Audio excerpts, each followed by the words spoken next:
Hello, everyone. You are welcome to another episode of the Poems I Love. I am Solomon Ogungbenro. Today, I will be sharing from some of the poems that have resonated with me over the years, that I've loved and it has stuck with me. So, the first poem I will be sharing today is from Chant to the Ancestor by Professor Sola Owonibi. The poem is homeless, not hopeless. I hope you enjoy it as I do. I read. We are the native of the streets, hold up under bridges. We are major fragment of the globe, necessary part of your existence. As the day chameleons tonight, you slump into the warmth of your bed and eat of loved ones. We also embrace the cozy cardboard bed laid on stinks, as same night inject us with cool breeze and endurance. We sleep and dream and hold conferences with the indigenes of the elusive world. When it's day, in bundle, we pack our belongings and move on with our days, standing, kneeling and bending to beg for alms just for the day. Necessary part of your society, translator of your dreams, carriers of your burdens, angels, we open gates to your blessings. We are the lacks that take your lack. We are homeless, not hopeless.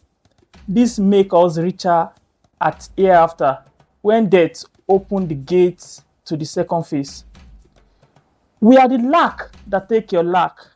We are homeless, not hopeless. This make us richer hereafter when death open the gates to the second phase. Wow. I think the first time I encountered this poem was during my junior secondary school examination. It was one of the poems that was part of our English literature in English exams. And since then, the poem has stick with me in a sense that it's a story that is a poem that describes the society and how in a society there are privileged people and there are underprivileged people.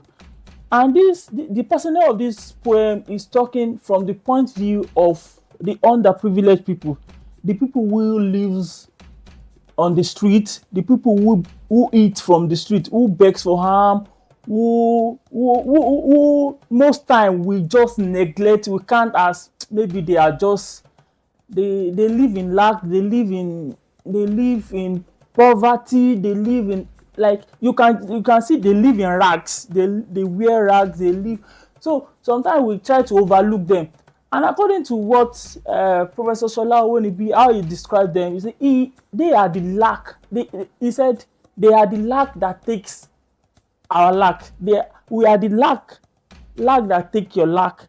Like, we are still the necessary part of your society.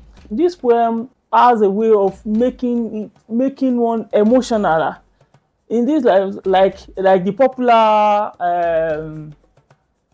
popular saying that we will say, life no balance. Like the way some people are rich, some other people are poor, and in that same society, we are all the same. We are all the same. The society is just, we are just living in the same space, same globe. And as people that are rich are part of the society, they are also part of the society, as in they are important people in the society also. The second poem I will be reading is from Swedish Vershima's Memory and the Call of Water. And the poem is Let There Be Light. Let there be light. It was our genesis, the beginning of a continuation of our potential quick exodus. Then every ruler shouted promises like the Lord sparking our hope as we heard their crackling voices rise. Let there be light. Trust our non-existent power authority. The darkness pervades our lives, wearing us gloom. The problem has changed name. Corporation turned a million discourse, promising rebirth, dances, and a beauty bloom. It was the twin of Fox Freedom that gave us the power of grating noises as we back above generator or ease at dark. Indeed, we brew thunder and fat noises, which amount to siege in our hydroelectric dreams, projecting our collective sustainable deterioration goals. A drunkard preaches the politician book of Revelation. A harvest will come of our dams. Yeah, we will surely reap several dams. Wow, this is actually an interesting story of our reality in this part of the world as a Nigerian. When each politician at each every election year comes and say, we are going to restore this light.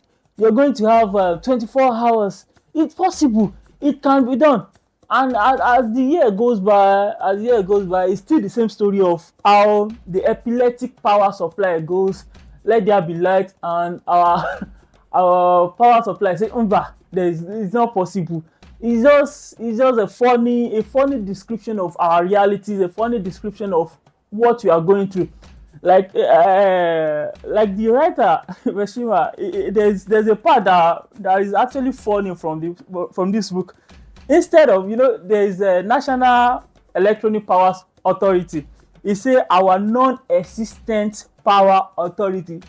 So as the poem goes on, he said the problem changed name. About 15 years ago, the NEPA, they changed their name to Power Holding Company.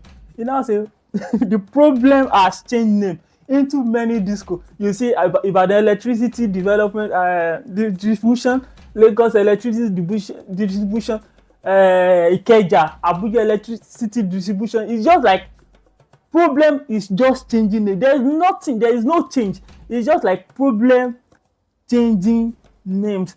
This poem is actually a very interesting, and it's just like a satire that in a way it's Swedi is passing his message in a way that make it light, make it light in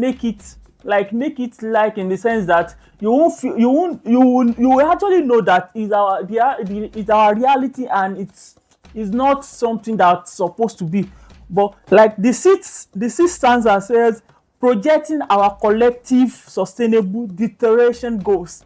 That's SDG, something that's supposed to be like our SCG goals, that is now a sustainable deterioration, that gradually our the sound of the generator, the smoke and everything is deteriorating our society. It's actually I also want you to go and get a copy of this book and read this particular poem. You will know that it's our reality as Nigerian. And thank you for joining me today on the Poems I Love. Hope to see you again very soon.